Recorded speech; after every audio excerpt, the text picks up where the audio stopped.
وہ سرعت سے ان کے بیڈ روم کی طرف بڑھی۔ دونوں کے بیڈ خالی تھے، جبکہ کمرے کی حالت بھی بے حد ابتر تھی۔ بکھری ہوئی چیزیں سمیٹ کر اس نے کمرے کی حالت کچھ بہتر کی اور پھر کچن میں جھانکا۔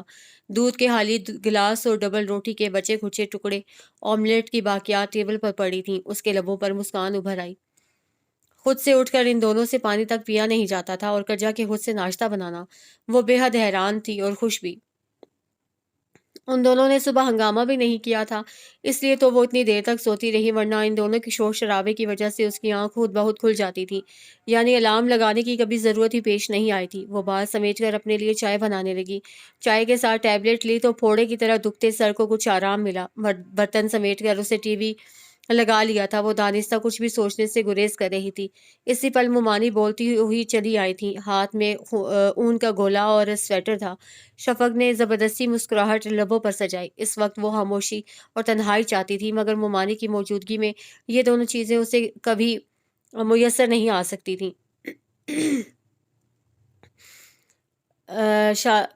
شافی، آج تم ہاسپٹل نہیں گئی؟ خیر تو ہے؟ یہ تمہاری آنکھیں کیوں لال ہو رہی ہیں؟ طبیعت تو ٹھیک ہے تمہاری؟ مومانی نے محبت سے اس کی پیشانی پر ہاتھ رکھا اور ایک ہی سانس میں کئی سوال کر ڈالے۔ ٹھیک ہوں مومانی، وہ بے دلی سے بولی۔ خاک ٹھیک ہو، ایک خرم بھی چلا گیا، ورنہ وہی تمہیں دیکھ لیتا۔ مومانی کے یوں ہی ہاتھ پاؤں پھولے رہتے تھے۔ ان کے وہی تمہیں دیکھ لیتا کہنے پر وہ مسکرا دی تھی۔ آپ کا بیٹا بہت قابل ہے۔ ہیں سچ؟ وہ کھل اٹھی۔ اب خرم آتا ہے تو کہتی ہوں اس سے کہ تمہیں دیکھ لے۔ کیسی رنگت ہو رہی ہے تمہاری، بڑی شفا ہے میرے خرم کے ہاتھ میں۔ بس شفق تم اس کا خیال رکھنا۔ ہے تو بڑا ہی ذہین، مگر کچھ کھنڈڑا اور لاپرواہ ہے۔ اللہ بخشے بھائی جی کو۔ بڑی خواہش تھی ان کی کہ تم دونوں کو ڈاکٹر بنانے کی۔ جب تم پیدا ہوئی تو رات کے 12 بجے ہی فون کھڑکا دیا۔ بولے کہ مستقبل کی ڈاکٹر صاحبہ آئی ہیں، اور پھر 4.5 سال بعد صبح صادق کے وقت خرم نے بھی آنکھیں کھول لیں۔ رحیم نے بھائی جی کو فون کر کے خوشخبری سنائی اور کہا کہ ڈاکٹر صاحب بھی تشریف لے آئے ہیں۔ جواباً بھائی جی نے کہا تھا کہ یہ ہمارے ڈاکٹر صاحب کچھ لیٹ نہیں ہو گئے؟ چلو پھر بھی ٹھیک ہے۔ اور ان دونوں کی کتنی خواہش تھی کہ تم دونوں کی اس کے چہرے پر پھیلے تاثرات دیکھ کر وہ خاموش ہو گئی تھی، اور پھر اپنی خفت مٹانے کے لیے اسے سویٹر کا نیا ڈیزائن دکھانے لگی۔ اس نے بھی سر جھٹک کر خود کو لاپرواہ ظاہر کیا۔ کتنے سویٹر بنائیں گی خرم کے لیے؟ ابھی سردی کا آغاز بھی نہیں ہوا تھا اور وہ کتنے ہی سویٹر بنا کر اسے دکھا بھی چکی تھی۔ خرم کے لیے کام کرتے وہ کبھی بھی نہیں تکتی تھی۔ اس خبیث کے لیے تو نہیں بنا رہی اب، وہ تو اس قابل ہی نہیں کہ اس کی خاطر آنکھیں پھوڑوں۔ یہ تو احد اور حدید کے لیے ہیں۔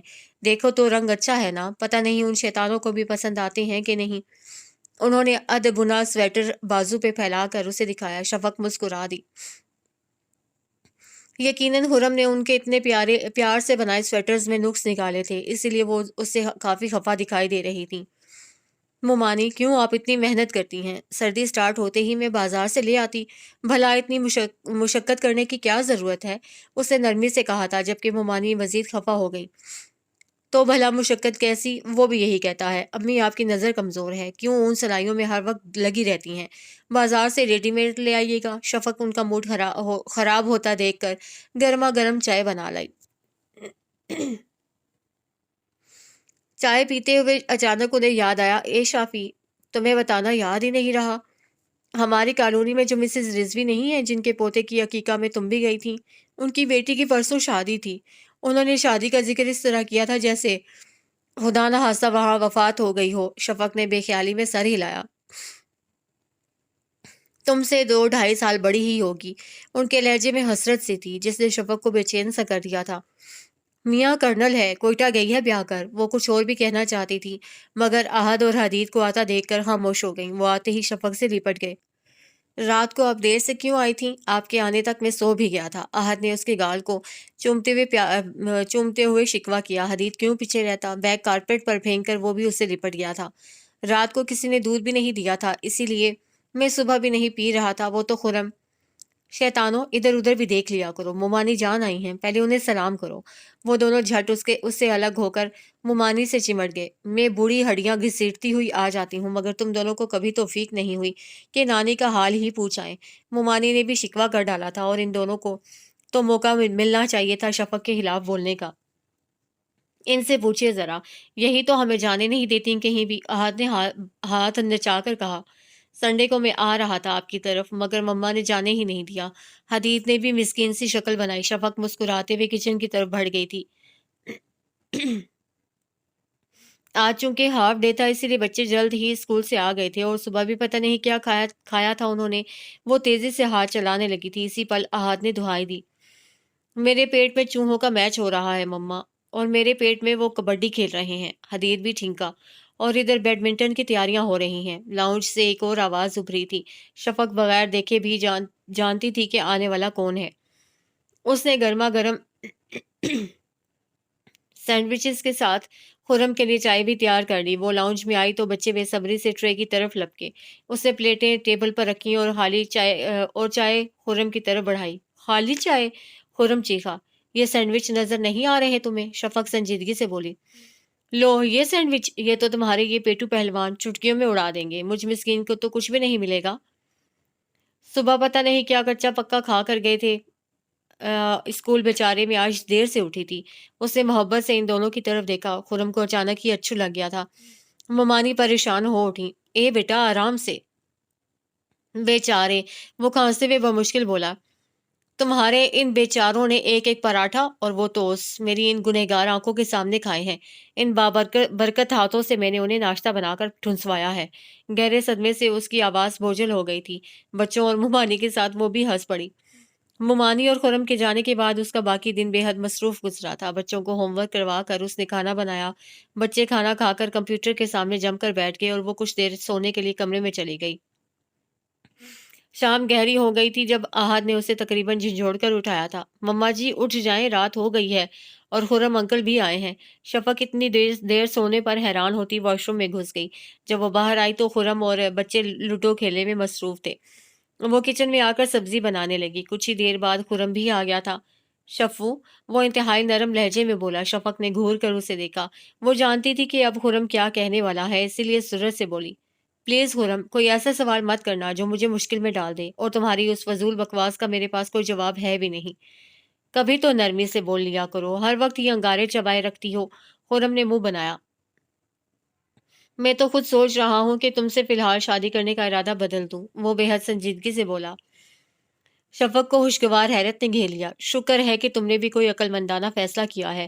اب میں اور ممانی فٹافٹ تمہارے لیے کوئی لڑکی ڈھونڈتے ہیں۔ مجھے ممانی کی تنہائی کا خیال آزردہ کر دیتا ہے۔ تمہیں تو ان کے بڑھاپے کا احساس کر کے بہت پہلے ہی سنجیدہ ہو جانا چاہیے تھا۔ چلو دیر آئے درست آئے۔ شفق خاتون، آپ کس قدر معصوم ہیں۔ اسی معصومیت نے ہی تو اسیر کر رکھا ہے قسم سے۔ اس نے فروٹ باسکٹ سے سرخ سا سیب اٹھایا۔ میں تو یہ کہہ رہا ہوں کہ چند سال مزید انتظار کر لوں، شاید کسی کو مجھ بیچارے پر ترس آ ہی جائے اور کوئی پروموشن کا چانس بن جائے۔ اب تو میجر اور میں کیپٹن، تمہیں سلیوٹ کرتا اچھا لگوں گا بھلا۔ وہ ایک دفعہ پھر پٹری سے اتر گیا تھا، اور شفق کا دل چاہ رہا تھا کہ اس کی گردن مروڑ دے۔ ویسے مجھے لگتا ہے کہ میری زندگی کی دو بڑی خواہشیں کبھی بھی پوری نہیں ہو سکتی، ایک تم سے شادی، دوسری پروموشن۔ امی بھی یہی کہتی ہیں۔ خرم، تمہاری نالائکی کو دیکھ کر مجھے لگتا ہے کہ اسی کپتانی کے ساتھ عمریہ بیتے گی تمہاری۔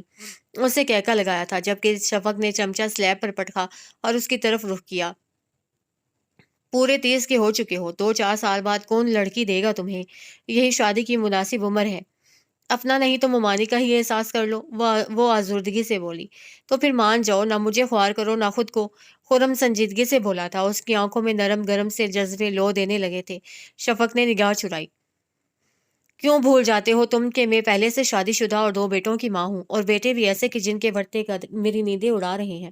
کل کو یہی بچے مجھ سے سوال کریں گے کہ ہمارا باپ کہاں ہے۔ وہ جیسے پھٹ پڑی تھی، اور خرم کے ضبط کی تنابیں بھی ٹوٹ گئیں۔ اسی لیے آج سے 9 سال پہلے تم سے کہا تھا کہ مجھ سے شادی کر لو۔ بچے چھوٹے ہیں، وہ مجھے باپ کے روپ میں قبول کر لیں گے، مگر تم نہیں مانی۔ کیا میں انہیں باپ کا پیار نہیں دے سکتا تھا؟ بولو، بتاؤ۔ خرم، تم کسی اچھی سی لڑکی کے ساتھ شادی کر لو، میں خود کو تمہارے قابل نہیں سمجھتی۔ مت خود کو ضائع کرو، اپنی بری ماں کا ہی خیال کر لو۔ Please Khurram, please. وہ بے تحاشا روتے ہوئے اس کے سامنے ہاتھ جوڑ کر بولی تھی۔